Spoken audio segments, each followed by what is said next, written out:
MRR news కి స్వాగతం. పల్నాడు జిల్లా చిలకలూరుపేటలోని పేద ప్రజల బిడ్డలు ఉన్నత స్థాయి చదువులు చదువుకోవాలని, చల్లగా బ్రతకాలని, కేంద్రీయ విద్యాలయంలో ఎంతో గొప్పగా చదువుకోవాలని చిలకలూరుపేట శాసనసభ్యులు ప్రత్తిపాటి పుల్లారావు ఆకాంక్షించారు.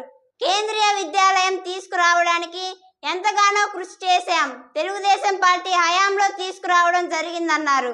ఇక్కడ చదివే పిల్లలు ఇంగ్లీష్ మీడియం చదువుకుంటూ ఒక క్రమశిక్షణతో నార్త్ ఇండియా టీచర్లచే బోధించబడే చదువు ఎంతో ఉన్నత స్థాయిలో ప్రైవేట్ స్కూల్ కూడా సరిపోని విధంగా ఇక్కడే చదువు ఉంటుందని అన్నారు. కేంద్రీయ విద్యాలయం చిలకలూరుపేట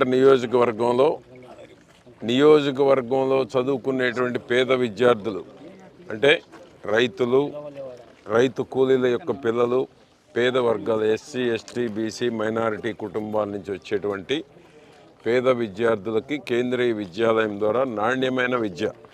ఎందుకంటే ప్రత్యేకత ఏంటంటే దీంట్లో పనిచేసేటువంటి టీచర్లంతా కూడా నార్త్ ఇండియన్ టీచర్స్ ఎక్కువ మంది ఉన్నారు. కాబట్టి ఏంటంటే వీళ్ళకి ఇంగ్లీష్ మీడియం ఎక్కువ ఉండేటువంటి అవకాశం ఉంది. ఇంగ్లీష్ మీడియమే కదా మొత్తం. కాబట్టి ఏంటంటే వాళ్ళకి ఈజీగా ఎప్పుడైతే ఇంగ్లీష్ మీడియంలో బేస్ నర్సరీ నుంచే స్టార్ట్ అవుతుందో వాళ్ళకు ఒక మంచి భవిష్యత్తు, ఉద్యోగాలకు ఎక్కువ అవకాశం ఉండేటువంటి పరిస్థితి ఈనాడు ఉంది. కాబట్టి చంద్రబాబు గారు గతంలో 14-19 ముఖ్యమంత్రిగా ఉన్నప్పుడు, నేను గతంలో 14-19 మంత్రిగా ఉన్నప్పుడు శాంక్షన్ చేయించినటువంటి కేంద్రీయ విద్యాలయం నర్సరీ నుంచి ఇంటర్మీడియట్ అంటే +2 వరకు ఈ కేంద్రీయ విద్యాలయంలో 49 రూములు, అన్ని వసతులు, డే స్కాలర్, అన్ని వసతులతో కూడినటువంటి భవనం. 39 కోట్ల రూపాయలు దీని బడ్జెట్. ఇప్పుడైతే 20 కోట్ల రూపాయలతోటి 49 రూములు, కెమిస్ట్రీ ల్యాబ్ కావచ్చు, ఫిజిక్స్ ల్యాబ్ కావచ్చు, కంప్యూటర్ కావచ్చు, లైబ్రరీ కావచ్చు, టాయిలెట్స్ కావచ్చు, అన్నీ కూడా బ్రహ్మాండంగా అన్ని వసతులతో పేదవారు ప్రైవేటు స్కూల్ కన్నా కూడా బిల్డింగు నెంబర్ 1గా ఉంది. ప్రైవేటు స్కూల్స్ కన్నా కూడా మిన్నగా భవనాన్ని కేంద్రీయ విద్యాలయాన్ని నిర్మించడం జరిగింది. 20 కోట్ల రూపాయలతో సెప్టెంబర్లో ఇది ప్రారంభించబడతా ఉంది. మన ఎంపీ గారు కృష్ణదేవరాయలు గారు చేతుల మీదుగా, ఇంకా ఎవరైనా వస్తే కేంద్రీయ విద్యాలయానికి సంబంధించినటువంటి వారి చేతుల మీదుగా సెప్టెంబర్లో ఇప్పుడు ఎక్కడైతే మనం గణపారంలో కేంద్రీయ విద్యాలయం ఆనాడే క్లాసులు ప్రారంభించడం కూడా జరిగింది. గత పాలకుల నిర్లక్ష్యం, గత అవినీతి మంత్రి వలన ఎన్ని రోజులు కాలయాపన జరిగింది. ఇర్లపాడులో ఉన్నటువంటి రైతులు ఎవరైతే ఆనాడు ఉన్నారో 16 ఎకరాల్లో వారు 10 ఎకరాల 11 సెంట్లు ఈ కేంద్రీయ విద్యాలయానికి వాళ్ళు త్యాగం చేయటం జరిగింది. ఎవరైతే ఉన్నారో దీని హక్కుదారులు, ఆనాడు ప్రెసిడెంట్ రంగనాథుల నాగేశ్వరరావు గారు ఉన్నప్పుడు ఈ యొక్క భూమిని కేంద్రీయ విద్యాలయం కోసం ఇర్లపాడు గ్రామస్తులు 10 ఎకరాల 11 సెంట్లు వీరికి అప్పచెప్పడం జరిగింది.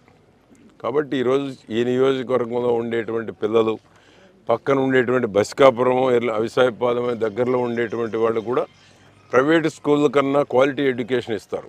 కేంద్రీయ విద్యాలయంలో టీచర్లు నార్త్ ఇండియన్స్ కాబట్టి, ఇంగ్లీష్ మీడియం కాబట్టి క్వాలిటీ ఎడ్యుకేషన్ ఇచ్చేటువంటి అవకాశం ఉంది. కాబట్టి అన్ని రకాల ప్లే గ్రౌండ్ కూడా చాలా పెద్దది. ఇక్కడే స్టాఫ్ క్వార్టర్స్ కూడా ఉన్నాయి. ఎవరైతే నార్త్ వాళ్ళు కానీ దీంట్లో పనిచేసేటువంటి టీచర్స్ ఉన్నారో మొత్తం నైట్ హాల్ట్ ఇక్కడే ఉండిపోతారు. కేంద్రీయ విద్యాలయం ప్రిన్సెస్లోనే ఉండిపోవడం కూడా జరుగుతుంది. ఒక సిస్టమేటిక్ సెంట్రల్ గవర్నమెంట్ గైడ్లైన్స్లో ఇది నడపబడుతుంది. కాబట్టి ఈ నియోజకవర్గంలో ఉన్న అన్ని వర్గాల చదువుకునేటువంటి విద్యార్థులు ఇది సద్వినియోగం చేసుకోవాలని కోరుతూ ఉన్నాం.